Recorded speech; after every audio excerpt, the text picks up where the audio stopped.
ఏంటి ఈరోజు ఇంకా కాఫీ ఇవ్వలేదు? పిన్ని, కాఫీ ఇదిగమ్మా. ఇదేంటి టీ పెట్టారు?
ఏదో జరిగింది.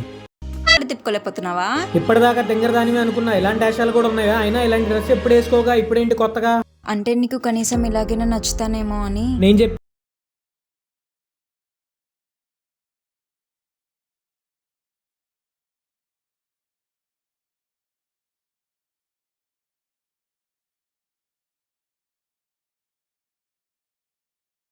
అయినా బయటికి గెంటేస్తాడు అనుకున్నా, గంటే లేదేంటి దీన్ని? అందరినీ చల్లగా చూడమ్మా. అక్క ఇక్కడున్నావా? ఆ పిల్లని ఇంట్లోంచి పంపించేశావుగా? ఏ పిల్ల పార్వతి? అదేంటి ఆ రోజు తేజ ఏం చెప్పలేదా? ఏంటే తల్లి కూతురు ఏదో చెప్పాలంటారు, ఏమీ చెప్పరు.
సమాధానం చెప్పాలి కదమ్మా. ఏంటి సమాధానం చెప్పేది? ఫోన్ ఎత్తే వాళ్ళు ఎలా మాట్లాడతారో తెలుసా మీకు?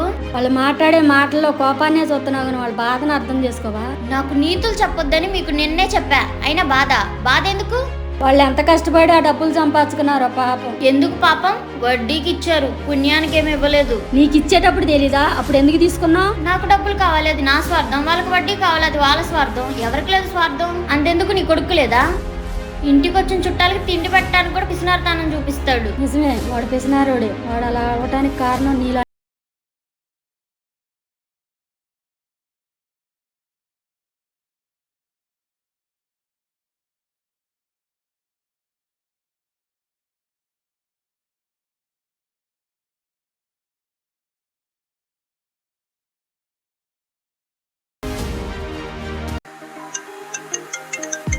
హలో చెప్పరా. అక్క నువ్వు డబ్బులు ఇట్లేదని మీ ఫ్రెండ్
పోనీలమ్మా, ఇప్పటికైనా మారావు. నాకు అదే చాలు. అవును పిన్ని, నువ్వు నిన్న అన్న ఒక్క మాటతో నాకు బాగా బుద్ధి వచ్చింది.